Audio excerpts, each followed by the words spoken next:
নাফরমান সন্তানের জন্য আমি আল্লাহর কাছে কিছু চাইবে না। এই জন্য বাপ আপনাদেরকেও বলি, যারা যে কয়জন বাবা আছেন, ফোলার বাপ, মাইয়ার বাপ, বেনামাজি ওই নাফরমানের ব্যাপারে কথা বলে নেন যে তোর জন্য আমার কোনো দোয়া নাই, আল্লাহ নিষেধ করছে। তুই মালিকের সেজদা দেস্তা, তোর আবার কি এর দোয়া? তোর আবার দোয়া কিসের? তুই আল্লাহর নারাজ করে রাখছস বেটা, তোর লাগে আবার দোয়া কি?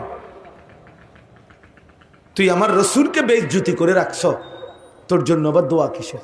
আল্লাহ নিষেধ করছে। ফালা তাসআলনি, নূহকে নবীকে বলছে সাবধান, আমার কাছে চেও না এমন সন্তানের ব্যাপারে। হযরত নূহ আলাইহিস সালাম হাত নামায় ফেলছে, এরপরে নূহ আলাইহিস সালাম হাত নামায় ফেলছে। এজন্য বন্ধু, আমার তো উদ্দেশ্য ছিল ওই কথাটা বোঝানো যে বাপের কলিজা ভরা কি পরিমাণ বেদনা থাকে। এজন্য মা বাপকে নারাজ না করা, মা বাপকে নারাজ না করা। নওজোয়ান সাথী রাজি তো ইনশাআল্লাহ? রাত গভীরে এই প্রচন্ড ঠান্ডা কুয়াশার মধ্যে মেহেরবানি করে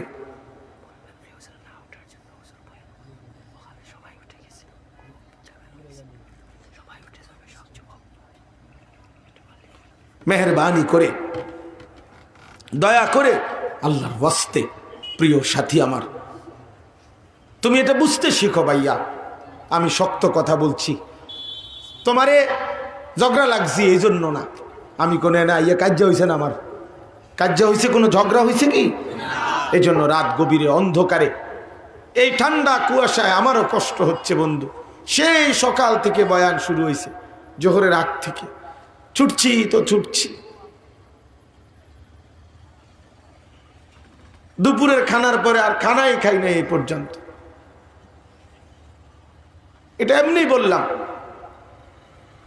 অভিযোগ না, বুঝাইতে চাচ্ছি বন্ধু। আমরা তো এই ফেরিওয়ালা, সারাদিন ফেরি করি, আখেরাত ফেরি করি,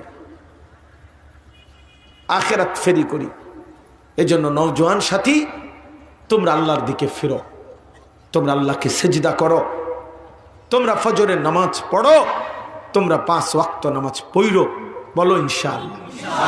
না নওজোয়ান আলাদা কইবা, বয়স্করা কইবেন না। 30 বছরের ঊর্ধ্বে যাদের বয়স, তারা কোনো আওয়াজ করবেন না, ছুডুগুলো। বাকি 30-এর নিচে যারা আছে, তোমরা দাঁড়ায় কও, দাঁড়াও।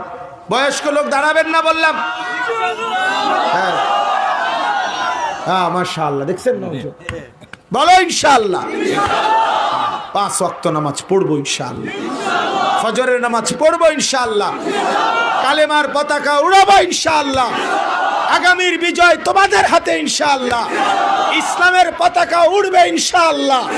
নওজোয়ান হিম্মত করো তোমরা, সাহস করো তোমরা ইনশাআল্লাহ। বসো ইনশাআল্লাহ।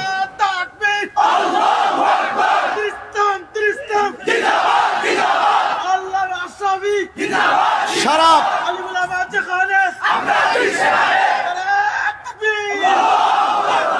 সারা পৃথিবীতে বন্ধু উলামায়ে কেরামের তত্ত্বাবধানে দ্বীনের জন্য ইনশাআল্লাহ মেহনত চলতেছে, নওজোয়ান ফিরতেছে।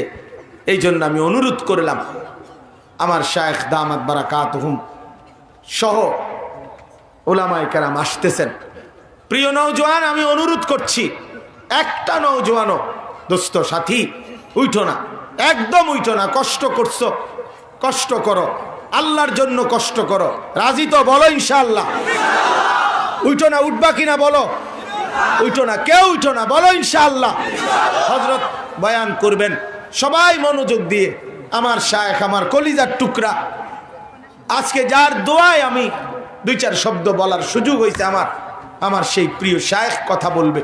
এজন্য তোমরা আমারে যদি মহব্বত করো, শায়েখকেও মহব্বত করো, শায়েখকে যদি মহব্বত করো, আমারও মহব্বত করো, তো ইনশাআল্লাহ আল্লাহর জন্যই ভালোবাসা, আখিরাতে দেখা হবে ইনশাআল্লাহ। এই জন্য সব নওজোয়ান আল্লাহর ওয়াস্তে বসো। আল্লাহ তাআলা সবাইকে তৌফিক দান করেন, কবুল করেন। আজকের এই মোবারক মাহফিল মাদ্রাসা আল্লাহ তাআলা ভরপুর কামিয়াবি দান করেন।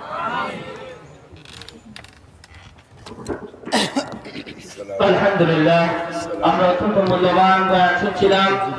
বিশিষ্ট আলেম দ্বীন শুধু ঢাকা থেকে আগত হযরত মাওলানা আনিসুর রহমান আশরাফি সাহেবের কাছ থেকে সম্মানিত উপস্থিতি আমরা দেখতে পাচ্ছি আমাদের মঞ্চে উপস্থিত হয়েছেন হাকিম মুন্নাফ খ্যাত বাংলাদেশের আধ্যাত্মিক জগতের রাহবার বিশিষ্ট আলেম দ্বীন মুফাসসিরে কুরআন হযরতুল আল্লাম হযরত মাওলানা মুফতি মুস্তাকুন নবী কাসেমী ইনশাআল্লাহ এখন হুজুর আপনাদের সামনে বয়ান পেশ করবেন।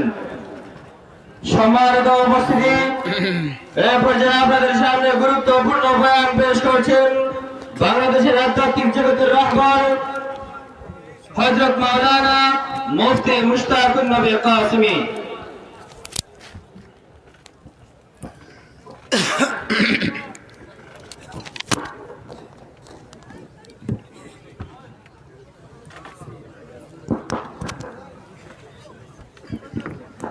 السلام عليكم ورحمة الله وبركاته. الحمد لله نحمده ونستعينه ونستغفره ونؤمن به ونتوكل عليه ونعوذ بالله من شرور أنفسنا